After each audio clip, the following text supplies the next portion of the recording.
From licking his lips after being chosen as a traitor to toasting his win, I'm going to look at 5 pivotal parts to Harry winning Season 2 of the Traitors UK.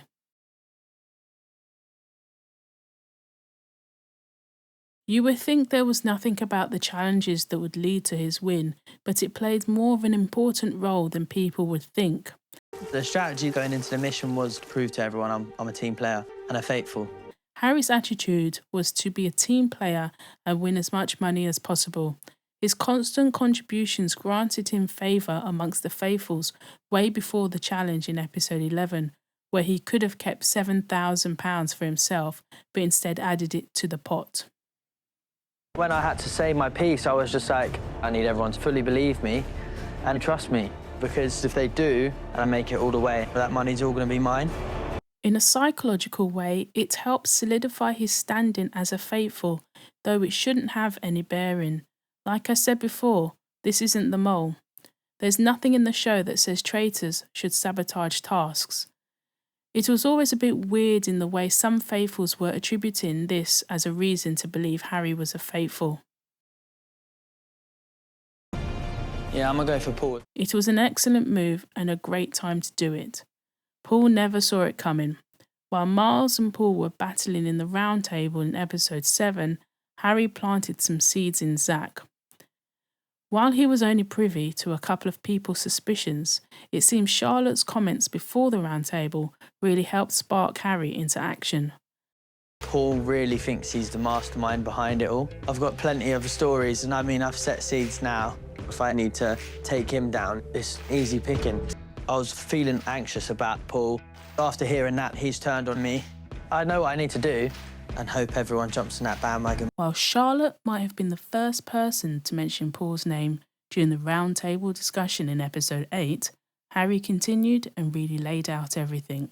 It came as a surprise to Paul, and you can see the difference in his defence compared to previous round tables.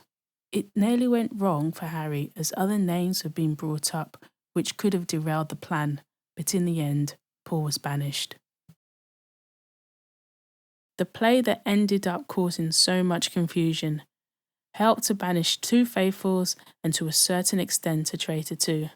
I don't know if he thought it would cause as much chaos as it did, only telling a select few about finding the shield, flanked by Zach with the assist. Zach running with his theory that only those that Harry didn't tell could be amongst the traitors. This first helped Ross get banished, then Jasmine, followed by Evie.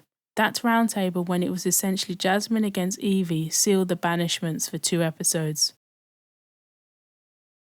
Recruiting Ross really became an advantage for Harry. Suspicion was already on Ross, but due to the shield play, it really cranked up the pressure on him. Adding Ross's attempt to ruffle feathers, which helped seal his banishment. This recruitment came at the right time and was disguised with the faithfuls thinking the traitors tried to murder Harry, but couldn't because he had the shield. The faithfuls didn't know about the recruitment, which made them unsure how many traitors were actually left in the game.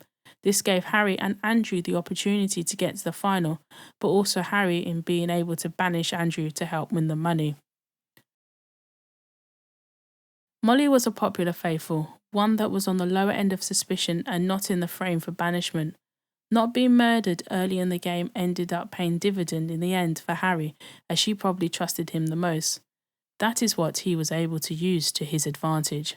Me and Mollie are like really close. They were both young, dumb and fun, innit? Like, we're literally the babies of the group. Like, not saying everyone else is old, but they're a lot older. Like, they've got like wives and stuff. I think Harry's just proved he's a good faithful, so we don't need to keep bringing him up. For that brief moment in time, Mollie actually wrote Harry's name down, which I didn't think she would do. Ultimately changing her mind, Mollie played right into Harry's hands, leaving him to win the £95,000 prize pot. Harry was a great traitor in what was a very entertaining Season 2. Want more talk about the traitors?